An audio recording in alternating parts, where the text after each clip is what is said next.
Now this year, KTM updated their 1290 Super Duke R with a new, bigger, faster 1390 version that we've actually got in the studio at the moment for review, and let's just say it's pretty wild. Blistering speed. Woohoo!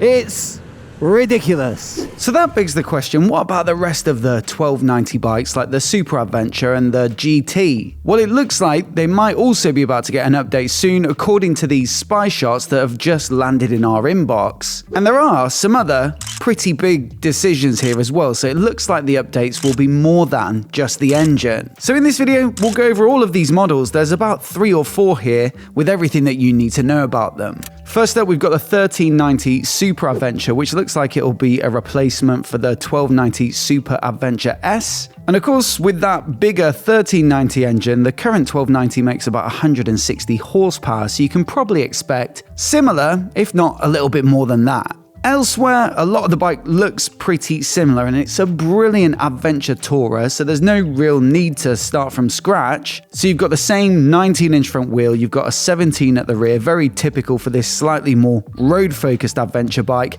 and they're cast, not spokes, so definitely still retaining that slightly more on-road focus. Brakes are from Brembo, you can see you've got the radially mounted 4-pot calipers there, and also suspension again is going to be from their in-house brand WP. And when I borrowed the 1290 Super Adventure S a year or 2 back, the semi-active electronically adjustable suspension was one of the best things about it. Really flexible, really versatile, which is exactly what you want for an adventure touring style bike. Then you've also got the radar up front, so you can see this quite clearly below the headlight there, and that opens up active cruise control, so it's going to follow the traffic in front at a set distance. Again, another great feature, especially if you like your technology, for covering a lot of miles in comfort. Although what I don't see on this new updated version is a rear-facing radar for blind spot warnings or rear collision warnings like you get now on the Multistrada V4 from Ducati, the new BMW R1300 GS, and even the Triumph Tiger 1200s.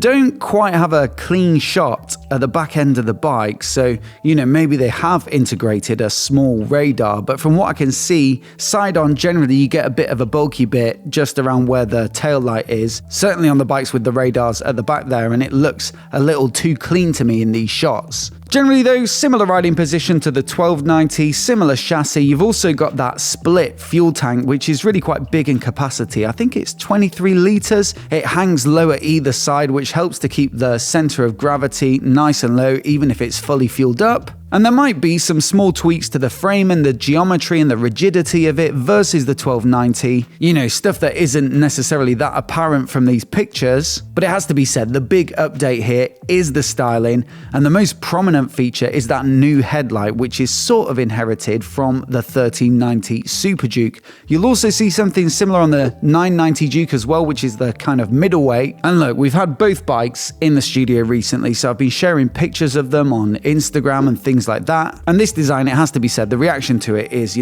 pretty divisive. Effectively what you've got is a similar shape to what you'll see on the 1290s, but it's just kind of hollowed out. So you've got daytime running lights around the edges and then stacked projector headlights in the middle. And it has to be said, it does give it this very sharp, aggressive, monster-like front end, and you're either gonna like it or not. Personally, I don't mind it, especially on like a super naked like the 1390 Super Duke, where it's meant to look super aggressive. But if you do like things a little more traditional or conservative in their design approach, then this is realistically going to take quite a while to sink in. Also, for me, I do like this sharper bodywork. You can see the lines are a little bit harder, a little bit cleaner looking. And so overall, I think personally it's a bit of an improvement because it's slightly more aggressive and maybe a little more sporty looking. Either way, I'll put them side by side on the screen now so you can get a really clean view and a good comparison, and then let me know what you think of this evolution of that styling and which one you prefer down in the comments. Now next up, this is where things do get a little more adventurous, you could say, with what looks like a new 1390 Rally model, which would effectively replace, I guess,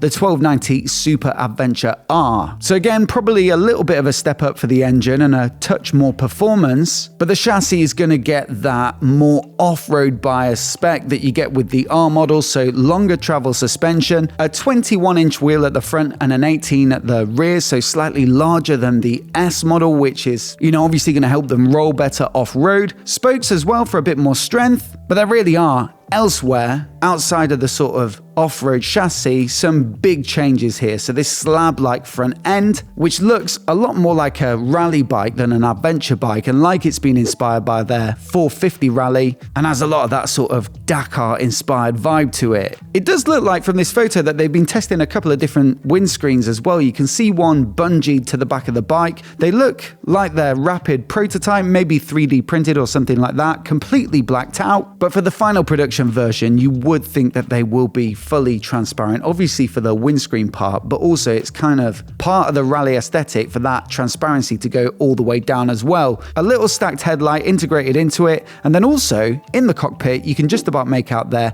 a portrait dash. So we've seen this on quite a few adventure bikes recently, like the Ducati Desert X, the Yamaha Tenere 700, where it's basically, the TFT display off some of their other bikes, but just flipped on its side to give it, again, part of the rally look and feel. So overall, this seems like it's going to be a very similar bike to ride to the 1290 Super Adventure R, but what they have really changed here is the visuals and that sort of branding and positioning of this model, because it's not a more off-road biased version of their large capacity adventure bike, but more so a large capacity version of their smaller rally inspired bikes. But look, this next one, also Spied out testing, is effectively a completely new flavor on this particular large capacity platform, and it looks like it could be an SMT model. So SMT basically stands for Supermoto Touring, and in its most recent incarnation, which is the 890 SMT, which I reviewed last year,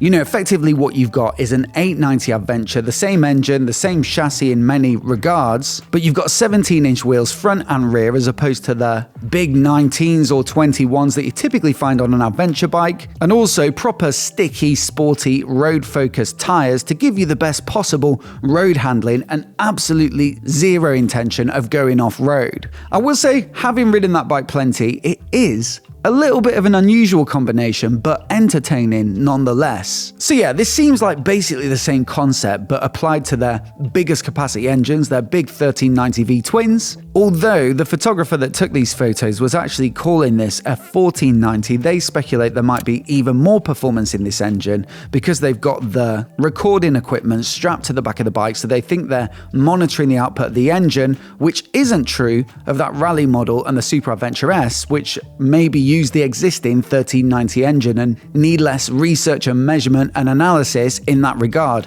Also, that's supported by the exhaust system on this bike, which looks pretty makeshift. On top of that, you've got what looks like a little bit more of a sporty chassis as well versus that 1390 Super Adventure S that we looked at earlier. You've got a different swing arm, maybe a bit more butch and sporty looking. Also, the braking as well. These are top spec Brembo style Lemma calipers as opposed to the slightly less premium brake calipers that we saw on the other bike. And so maybe this is something really quite punchy, and that's another thing that makes you think maybe it'll get a bit more performance. Potentially something to compete with the likes of the Ducati Multistrada V4 Pikes Peak, which is the most aggressive, racy version of that Multistrada V4. Or to some extent, something like the BMW M1000 XR, which is a bit of a sports tourer crossover adventure type thing, but just given the full-on M treatment with all the super spec parts and carbon and things like that make it just a cut above the standard bike. And thing is, there is another version of this bike. We had the photos, which you may have seen some of these on social media if you follow a lot of motorcycle media. But on top of that, we've also got hold of a little video clip. It shows the bike in the photos, being tested on the road.